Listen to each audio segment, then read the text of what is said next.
Assalamualaikum warahmatullahi wabarakatuh.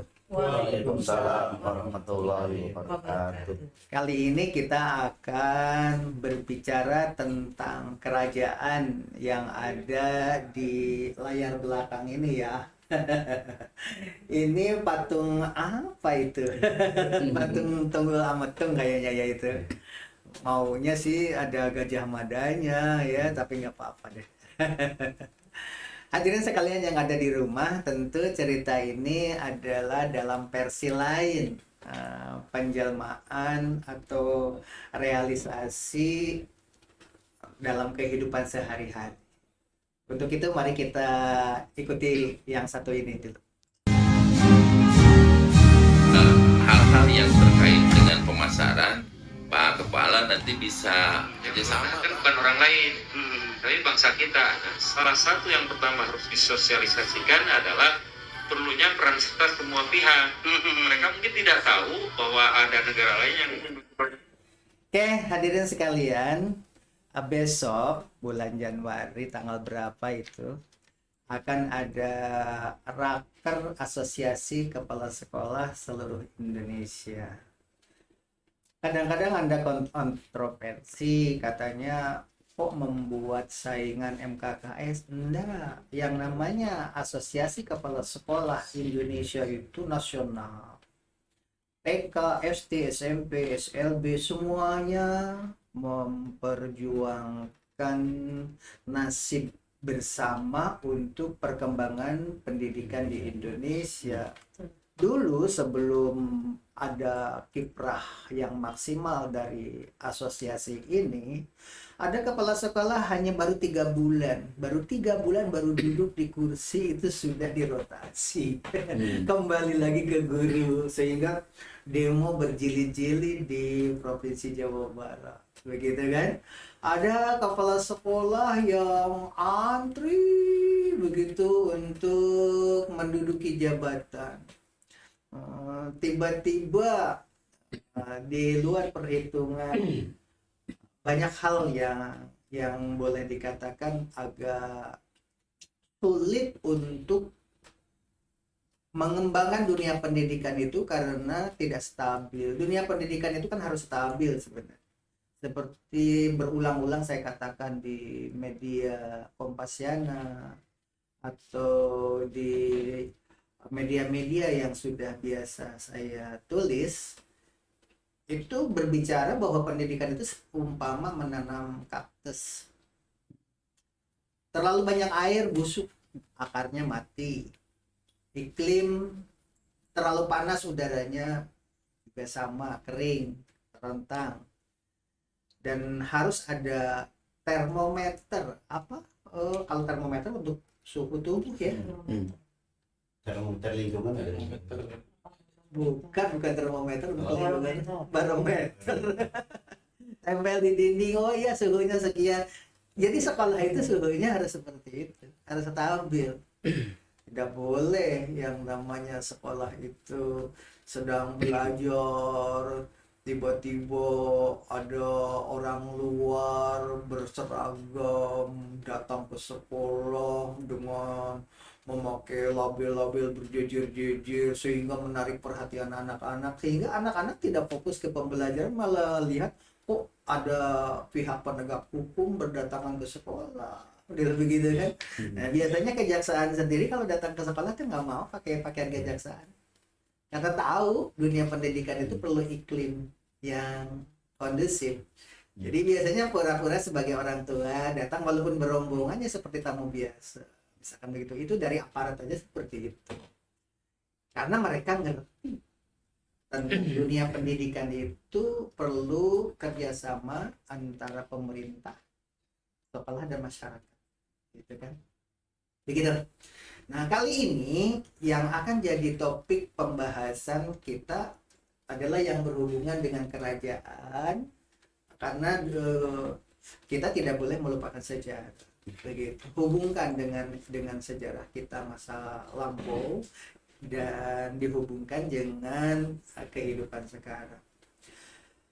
Di salah satu sekolah di kita itu banyak sekali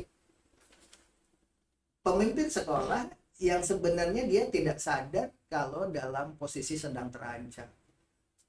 Dan akhirnya duduk di kursi panas. Dan akhirnya apa yang terjadi? Citra ya. Dunia pendidikan kita itu dulu saya paling tidak suka dengan adanya ujian nasional, banyak guru, wakase, bahkan kepala sekolah yang ditangkap oleh polisi gara-gara membocorkan soal. Ya kan? Ingat nggak? Tahun berapa Pak Doni waktu itu? Ramai di televisi itu ada kepala sekolah. Akhir 2000 akhir ada Itu biasanya yang ketangkap gara-gara apa itu biasanya? tim sukses biasanya. Emang ada tim, gimana sih ceritanya dulu dalam UN kita pakai mic. Gimana? Itunya Biasanya- kameranya arahkan ke Pak Doni biar Pak Doni kelihatan mulutnya. Itu bisa kan ada dua gitu. Coba silakan Pak Doni.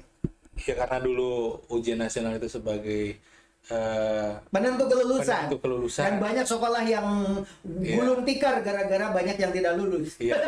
Di Jakarta banyak gitu.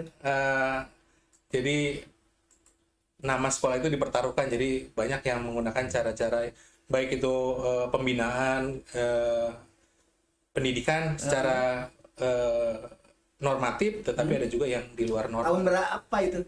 Kira-kira di akhir tahun 2000-an itu biasanya. Dan banyak sekali para wakas itu nggak bisa tidur kalau besok mau ujian itu. Iya. Tim sukses itu kan begitu ya. Dan banyak perilaku anomali ya, atau tidak normal pada saat itu. Dan itu adalah karena kondisi ya, perpolitikan. Makanya di belakang kita pakai background ya. Backgroundnya adalah kerajaan. Jadi dunia pendidikan juga seumpama kerajaan. Ya. Jadi yang menentukan suhu itu adalah raja ya, kondisi itu. Sehingga cerita apapun yang dilakukan kerajaan ya jujur aja lah, seperti di Sunda itu ada yang minum, gadis desa, gadis kampung, gadis dusun minum air di daun, langsung hamil gitu kan.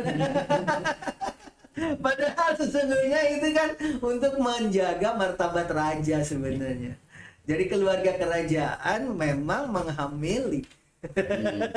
Tetapi di dalam legenda dibuat seorang anak raja pipis di dedaunan, ada seorang wanita cantik kehausan, ada air di daun diminum hamil. Tapi orang awam kan percaya dengan cerita itu kan. Walaupun nggak masuk logika ya Pak. Secara keilmuan ya mustahil lah air pipis kan beda dengan air yang bisa membuat kehamilan kan beda. Gitu. Orang desa dari dulu percaya aja bahwa itu adalah alur ceritanya gitu. Nah begitu diterapkan di saat ini, kayaknya adab-adab seperti itu sudah mulai menghilang. Pak Presiden Jokowi itu kan presiden pilihan rakyat, dijelek-jelekan, ya kan? Dan terlalu vulgar, berani mengkritisi pemerintah itu. Tapi mengkritik itu boleh sebenarnya, tapi dengan solusi-solusinya ya. Tidak boleh alergi kritik, boleh kritik itu. Tetapi ya alangkah eloknya jika seperti zaman kerajaan dulu, ya kan? Zaman kemerdekaan juga ya, seperti zaman Siti Nurbaya. Siti Nurbaya itu kan ditikah sama Datuk Maringgi. Datuk Maringgi. Itu pahlawan Datuk Maringgi itu ya kan. Sementara penjahatnya itu adalah yang jadi polisinya itu. Siapa itu polisi Belanda itu? Yang seolah-olah kan karena memang situasinya pada saat itu menuntut daripada pengarangnya di Borgol masuk penjara ya dibuatlah cerita seperti itu, padahal yang jadi polisi itu adalah penjahat itu sebenarnya, yang jadi pahlawan itu sebenarnya Datuk Maringgi itu seharusnya. Tapi di dalam cerita itu seolah-olah Datuk Maringgi itu menikahi perempuan dengan cara menjerat dengan utang, ya kan, jelek banget ya citranya kan seperti itu. Nah itu salah satu contoh. Itu untuk menutupi atau untuk keamanan, kenyamanan suatu daerah itu perlu iklim yang stabil. Di sekolah juga perlu iklim stabil. Di antaranya kalau ada cerita-cerita miring itu tidak langsung ekstrim seperti sekarang di media sosial mengkritik pemerintah tajam-tajam sehingga rakyat, anak-anak sekolah jadi tidak percaya sama pemerintah. Karena apa? Karena kritikannya itu terlalu tajam dan belum tentu benar, kan benar begitu. Pasti kan yang namanya pengelola negara tidak ingin istilahnya terpuruk negara ini. Mereka juga yang paling utama itu justru ingin memajukan, ya kan. Tapi kritik kan selalu menukik seperti itu. Nah, harusnya kritik-kritik itu seperti zaman kerajaan nih. Zaman dulu, ya kan. Di Jawa itu ada tari apa yang tari sakral harus dalam keadaan puasa gitu. Bedoyo ya. Iya kan? Tahu. Ini tahu kan? Ada tarian Jawa, ya kan? Tarian Jawa yang tarian sakral itu. Iya, yang wanitanya harus belum menikah. Wanitanya masih gadis, belum menikah, harus cantik. Dan yang boleh nonton hanya Keluarga kerajaan. bahkan rajanya aja. Iya. Kenapa? Coba. Ayo. Nah ini Mbak Herlina perempuan nih, kayaknya cocok jadi penari zaman dulu. Mbak Herlina, jawab betul lewat mic, pakai mic. Mungkin kalau menurut saya ya Pak ya, biar lebih privacy, jadi raja bisa menikmati keelokan dari wanita yang masih gadis, kan biasanya masih semuanya masih Oke, kelihatannya memang benar seperti itu sih. Kalau penerasan gimana pola pikirnya? Kalau saya berpikirnya kan hiburan di zaman dulu mah beda. Nggak ada. Nggak ada hiburan. Nah itu Kenapa mesti raja sendirian begitu? Hanya keluarga kerajaan aja yang boleh nonton. Kenapa? ya mungkin Kenapa masyarakat umum nggak boleh nonton? itulah disebut dengan hak apa namanya ya. Hak Prerogatif gitu ya. Ingin tahu ini Pak Nanang. Ya Pak Nanang, jawab. Kalau zaman sekarang tuh ada namanya privilege gitu ya. Hak istimewa. Hak istimewa artinya hanya orang-orang tertentu lah yang mendapatkan gitu ya, mendapatkan hiburan yang seperti itu. Iya, namanya polos-polos nih, padahal guru ini tapi polos sebenarnya. Iya. Padahal sebenarnya kerajaan di Indonesia itu ini dibuka-bukaan ya hadirin sekalian yang ada di rumah. Maaf, mungkin keliru. Tetapi secara rasional boleh dibuka ya. Karena memang raja-raja itu ada wanita persembahan. Dan dari penari-penari itu memang diambil salah satu dan dijadikan harem itu. Menjadi gundik gitu ya. Clear. Menjadi selir, dan selirnya itu yang dipakai untuk 1 kali 2 kali itu. Pokoknya banyak, makanya di Indonesia itu kalau nggak salah paling sedikit di Indonesia paling sedikit itu selirnya 100 selir. Dan rata-rata raja itu usianya nggak panjang. Kenapa? Nah ini guru olahraga yang lebih tahu. Kenapa? Rata-rata kerajaan itu raja itu usianya muda-muda udah pada meninggal aja itu. Ganti lagi, makanya mau jadi raja.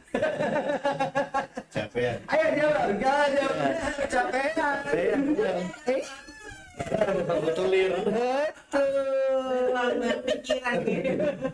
Betul. Tuh salah satu. Dan bukan itu. Dan mereka selalu dijaga sama dayang-dayang. Mau ambil minum begini langsung dayang-dayang datang ambil. Jadi tidak bergerak ya. Akhirnya sebenarnya kalau sudah tahu mah kolesterol. Seharusnya guru olahraga yang harus membuka sejarah ini gitu loh, sampaikan kepada siswa realita kenapa raja-raja zaman dulu tuh usianya pendek, kelihatannya kan seperti itu ya kan. Nah, padahal topik kita larinya bukan ke sini nih sebenarnya. Karena ini backgroundnya ini baru background ini dari episode lain deh. Banyak pengkhianat. Bapak sudah mimpin beberapa sekolah. Tetapi budaya sekolah, nanti judulnya ini nanti budaya sekolah ya. Judul itunya ada budaya sekolah ini nanti episode 1, 2, 3 dan seterusnya ya. Ini episode 1. Setiap sekolah itu punya budaya yang berbeda-beda, tergantung kepada infrastruktur, kepada watak mentalnya. Dan Bapak di sini sekarang sudah tahu semuanya di sini adalah Wakaseknya bagus-bagus, tetapi belum solid, begitu loh. Makanya Bapak akan memakai perlambangan-perlambangan tadi. Semuanya baik, tujuannya baik. Nah, hanya kebaikan itu kan kadang-kadang dinilai oleh pribadi dan oleh orang lain dianggapnya itu tidak baik, kan begitu. Padahal tujuannya baik, gitu kan. Bapak ceritakan aja di dunia lain yang seolah-olah adalah sebuah kerajaan.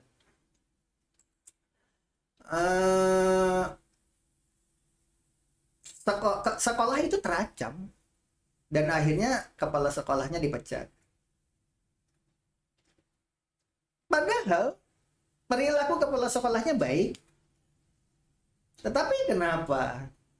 Di antaranya ada pembantu-pembantunya datang ke pemimpin, "Pak, maaf, sekolah kita tidak masuk Dapodik nih." Kenapa gini? Tapi Pak masih bisa solusi dengan catatan bla bla bla bla bla. Oh, begitu. Kenapa permasalahannya tidak masuk Dapodik? Kelebihan siswa 2 orang. Kan syarat untuk bisa ujian nasional harus masuk Dapodik. Iya kan? Ketika anak sudah diterima juga pas sebulan itu pasti sudah dimasukkan ke Dapodik. Nggak perlu nunggu lama. Dan akhirnya bisa diselesaikan. Kemudian di negara antah berantah itu, makanya lagunya kerajaan. Karena orangnya senior dan usianya juga di atas kepala sekolah segala macam, memang canggih-canggih, tidak mudah untuk mengubah situasi dan kondisi di sekolah seperti itu. Karena password ujian nasional saja, password komputer relab itu adanya adalah di orang-orang tertentu. Akhirnya kepala sekolahnya membuat aturan. Password komputer ujian nasional segala macam, password itu harus ada di kepala sekolah. Hanya kepala sekolah yang tahu dengan operator itu. Dan benar, sudah dilakukan itu. Apa yang terjadi ketika kepala sekolah mengangkat seseorang untuk, "Pak, nggak bisa, passwordnya nggak bisa dibuka," gitu kan. Begitu dibuka sama kepala sekolah bisa dibuka. Gitu lah. Nah, kenapa? Itu salah satu di antaranya begitu. Ya, banyak hal yang memang takut suatu pekerjaan itu diambil orang. Jadi selagi bisa dipersulit, kenapa dipermudah? Selagi bisa dipermudah, ya. Akhirnya apa? Padahal kalau kita hidupnya sebentar, kepala sekolah di situ mungkin tidak akan ketahuan. Tapi kalau kepala sekolah kan lama di situ, akhirnya tahu. Makanya jangan sampai berani berbohong kepada raja, jangan berani berbohong kepada presiden, kepada menteri apa gitu, karena akan ketahuan siapa yang membuat ulah seperti itu, gitu kan. Ternyata password bisa diganti dalam waktu singkat. Begitu dicek dibuka kepala sekolah, buka bisa. Tapi begitu kepala sekolah dia udah bilang udah bisa, dibuka lagi, dia udah ganti lagi passwordnya. Gitu. Ternyata seperti itu di negara antah berantah kan begitu. Akhirnya pernah suatu kali rapat tidak bisa terselenggara, nunggu orang karena dia punya jabatan di luar tanpa sepengetahuan kepala sekolah, dia punya jabatan di luar. Jadi rapat aja kepala sekolah nunggu, para Wakasek nggak bisa kerja gitu kan, karena Wakaseknya masih muda-muda dan gesit lincah begitu kan. Wakaseknya bagus-bagus pada saat itu di suatu kerajaan. Akhirnya apa yang terjadi? Begitu tiba-tiba dia datang begitu, baru rapat dimulai. Jadi seolah-olah otaknya sekolah ada di dia. Masalah ini gitu kan. Jadi Wakasek itu tidak punya peran. Berbahaya kan. Akhirnya mengapa tidak Dapodik selalu tidak beres? Ternyata di balik itu tiba-tiba siswa ada sudah duduk di kelas tanpa sepengetahuan Raja ya. raja gitu kan. Jadi siswa itu nambah-nambah terus gitu kan. Dan di situ pasti ada suatu rahasia kan gitu. Dan selesai terus. Setiap tahun selesai. Padahal siswanya itu tidak sesuai dengan aturan, tetapi masuk ke Kapasitas kelas berarti. melebihi kapasitas pada saat zaman dulu ini konon katanya di negara Tumaritis. di negara Tumaritis begitu. Itu si Gareng apa itu? Iya, kemarin. awal kejadiannya itu memang dia panik. Waduh, tidak masuk Dapodik, saya bisa dipecat nih jadi jabatan dan sebagainya begitu. Akhirnya dengan nyembah ke sekolah, ya udah sekolah mengeluarkan uang yang tidak sedikit. Akhirnya bisa selesai permasalahan itu. Ternyata setelah itu jadi punya link kan. Wah udah anak lebih sekian kan ada anggaran kan nanti ada nih. Jadi tidak usah tahu kepala sekolah, pokoknya selesai aja. Waduh Bapak tenang aja deh katanya bilang begitu. Ternyata beres begitu kan. Padahal yang namanya sistem kan selalu berubah gitu kan. Tiba-tiba nggak bisa selesai. Awalnya. Akhirnya yang dipecat siapa? Sekolahnya. Rajanya. Asalnya mah tenang aja Pak, tenang aja. Tapi ketika ada masalah, nah makanya tidak boleh ada yang berkhianat. Ya kalau dulu mah Ken Arok membunuh Tunggul Ametung ya benar-benar dibunuh gitu ya. Nah, kalau sekarang membunuhnya seperti itu. Itu membunuh raja itu bisa dengan cara seperti itu. Padahal mereka itu tujuannya tidak ingin mencelakai pemimpinnya, nggak ingin. Tapi karena desakan ekonomi, dia berbuat ulah seperti itu diam-diam, ya kan? Karena sudah terbiasa ada nego-nego dan sebagainya, begitu kan? Akhirnya aman ya lalu aja masukin anak saya nih cerita juga kerjasama dengan orang tua siswa, formal banget orang tua siswa bapak pada saat itu di negara yang berbeda lagi. Kalau tadi tuh Maritis, sekarang negara apa gitu ya. Dia kerjasama dengan kepolisian, jadi masukin dulu uang sekian puluh juta, baru kemudian nanti mobil yang ada di Sandra itu dari koruptor semuanya itu kan dibeli, nanti keluar, nanti kita yang peroleh karena uangnya sudah masuk kan, ada begitu. Jadi ngasih uang dulu tuh sama oknum ya, nggak tahu dari kepolisian dari mana, walau alam kan begitu. Nah kayak terus berjalan, bisnisnya berhasil itu. Anak saya itu dari mobil yang harganya murah gitu kan, karena mobil bodong atau apa gitu kan dia beli, kemudian nanti sudah ada surat-surat lengkap dan sebagainya, dan berhasil. Banyak yang berhasil dengan cara bisnis seperti itu. Ini pengalaman anak saya pribadi itu. Dia nggak tahu gitu, pokoknya mah dia punya uang gitu kan, kerjasama dengan orang tua tersebut. Apa yang terjadi? Begitu sistem dirubah, sekarang kan yang namanya perpolitikan berubah terus kan. Uang udah masuk, orangnya digeser, uangnya hilang gitu kan. Pusing kan jadinya kan, seperti hilang lah yang udah begitu. Sama dengan kasus di negara apa tadi, bukan Palestina, Tumaritis. Nah kalau yang ini ya seperti itu. Makanya hadirin sekalian yang ada di rumah, peristiwa ini bukan cuma ada di kepolisian, bukan ada di masa lalu negara Tumaritis. Ada di mana-mana gitu, dan jadi berguru kepada pengalaman itu. Karena sekarang banyak kepala sekolah itu yang masuk penjara gara-gara tanda tangan legalisir ijazah.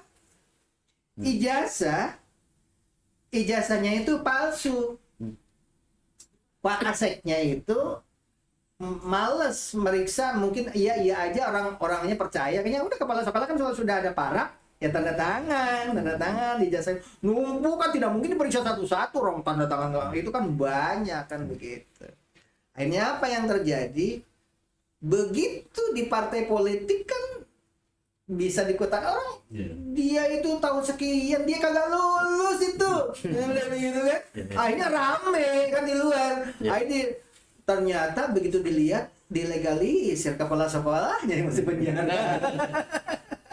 Kepala sekolahnya yang masuk penjara.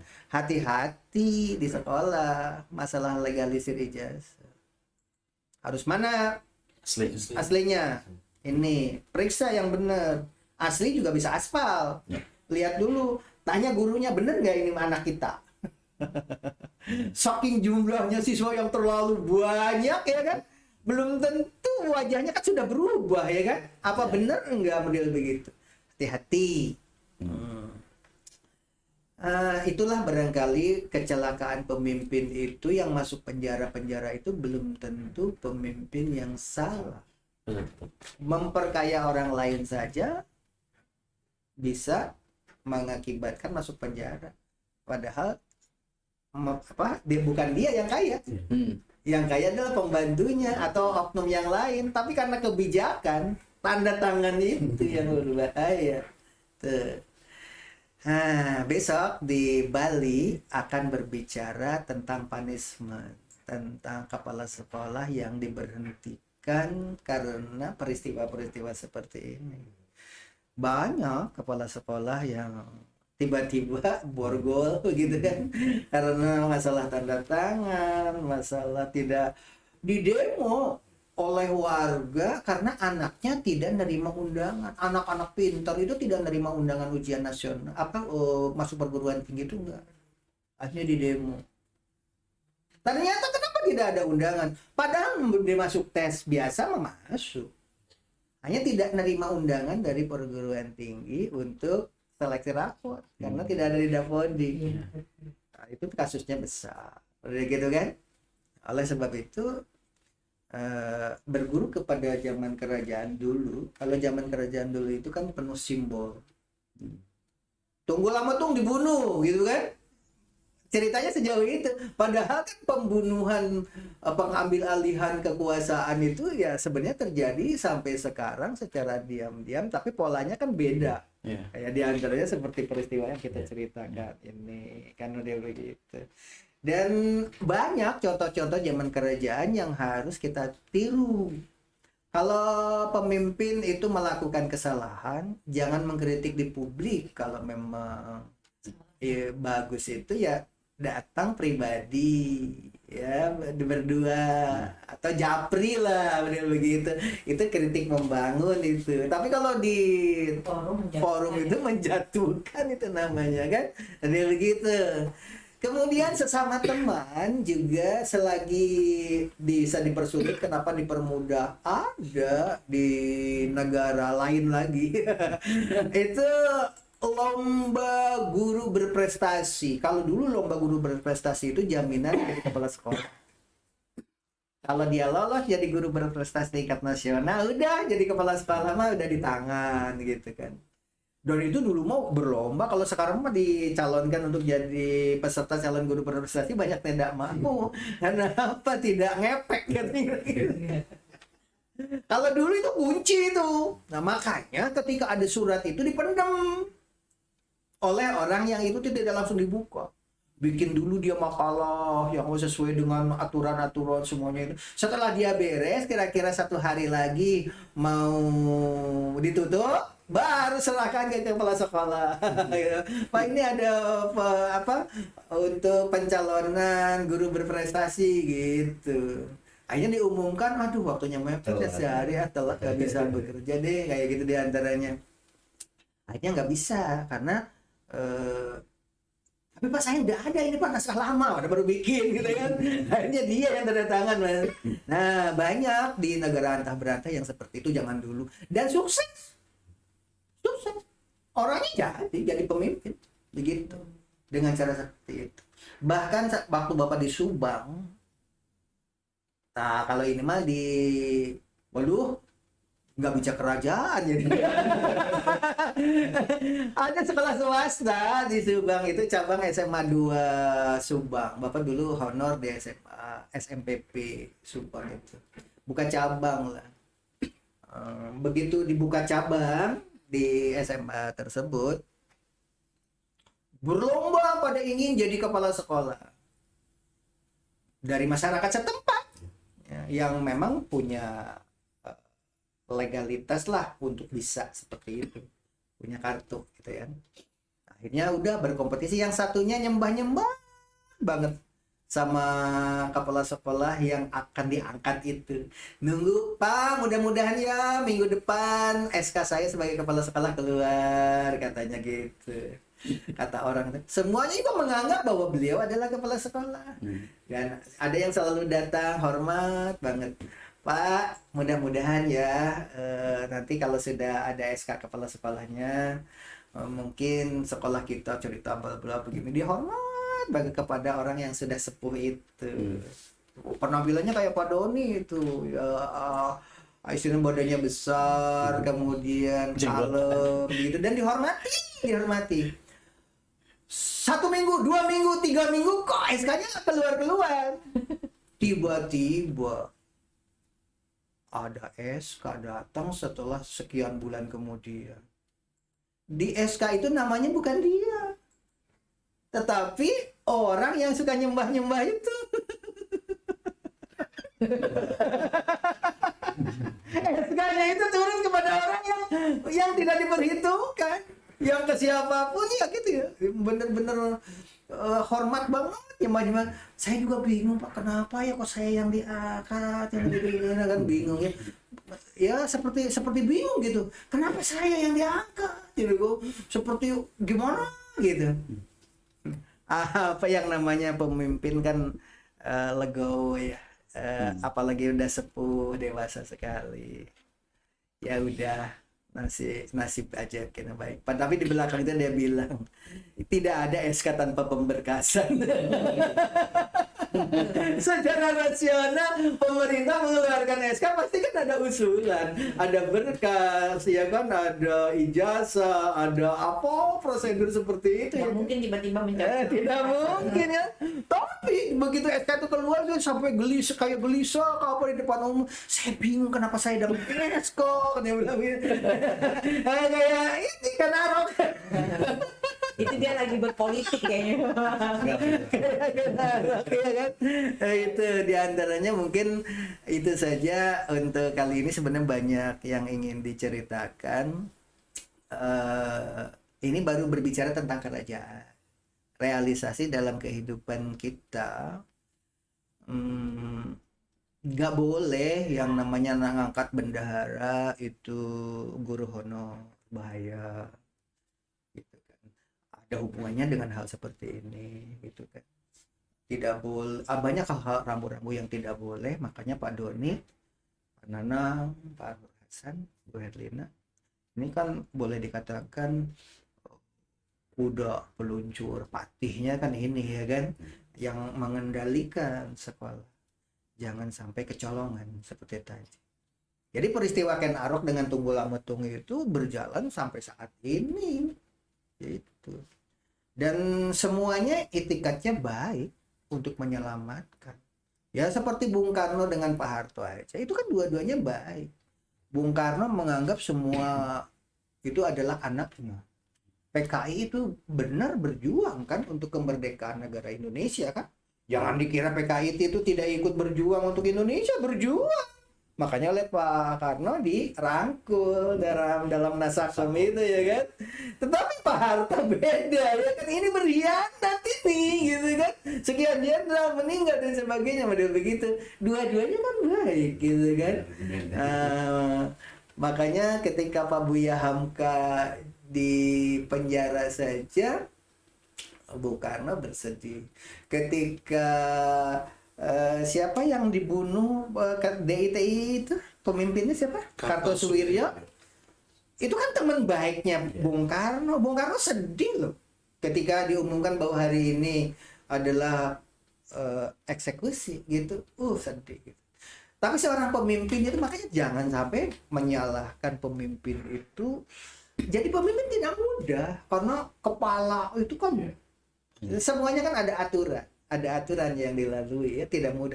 Makanya ketika Pak Buya Hamka itu keluar dari penjara, Bung Karno itu bilang bahwa kalau saya meninggal nanti tolong saya minta disalatkan sama Pak Buya Hamka. Dan Pak Buya Hamka ngerti gitu loh. Nah sekarang juga sama. Habib Rizik mungkin dalam hatinya Pak Jokowi ya mungkin juga ingin disolatkan ketika Pak Jokowi meninggal, itu disolatkan sama Pak Habib Rizik gitu kan. Dan Pak Habib Rizik juga nggak bakalan merasa dendam karena ini memang kondisi seperti itu keadaannya. Dua-duanya benar gitu kan. Termasuk Kartosuwiryo juga mungkin tidak dendam sama Bung Karno karena bukan Bung Karno yang membunuh, itu kan sistem. Termasuk kepala sekolah yang dipecat itu kan sistem, ya kan? Dan tidak bisa menyalahkan, ya kan? Menyalahkan atasan saya kenapa kok tidak membela, gitu kan? Walaupun atasan sudah membela juga kalau kenyataannya memang ini salah banget, gitu kan? Padahal kepala sekolah itu sendiri mungkin tidak tahu permasalahannya ada hal seperti itu. Oleh sebab itu kita harus mengendalikan bawahan. Jangan terlalu percaya kepada bawahan itu. Dan biasanya yang paling hormat berlebihan itu yang membahayakan. Pernah Bapak di negara lain, akhirnya diangkat menjadi posisi penting. Tahu-taunya istri gelapnya banyak yang tidak ditikam. Sampai tanaman, pagar makan tanaman dan sebagainya. Merasa dosa. Iya, merasa dosa. Gitu. Itulah diantaranya banyak hal seperti itu. Kenapa dia itu penampilannya hormatnya berlebih-lebihan? Jadi kalau ada orang hormat terlalu berlebih-lebihan, jangan terlalu percaya. Harus hati-hati. Yang biasa-biasa saja, begitu kan. Ini contoh di negara begitu, ya. Contoh di negara Anta Beranta begitu. Ini adalah pengalaman ya. Ini adalah pengalaman. Mudah-mudahan saran ini bisa ditonton oleh guru-guru kita, calon pemimpin. Dan sekarang ini zaman politik panas ya. Tahun 2024 biasanya tahun bersih. Biasanya kalau mau jadi PNS, sekarang Jawa Barat kan membuka lowongan kerja berapa itu PNS, calon PNS sudah diumumkan Pak UU ya? Iya kan? Itu kan? Nah itu nanti bersih tuh ini yang mau tes tuh aman tuh, karena apa? Tahun politik ini aman, so bersih itu. Dan nanti kalau sudah lulus jadi PNS dan bersih, kebersihan itu adalah modal dasar. Nah, tapi kalau tahun-tahun berikutnya mah kalau sudah aman biasanya sudah tidak begitu lagi. Nah, sekarang cerita ya Pak. Sekarang udah bersih nih, lagi bersih-bersihnya sekarang.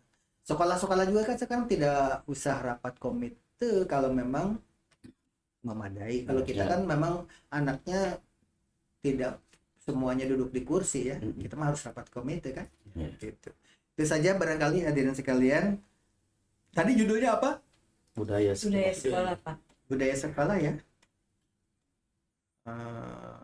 Negara Antah Berantah juga boleh judulnya ya.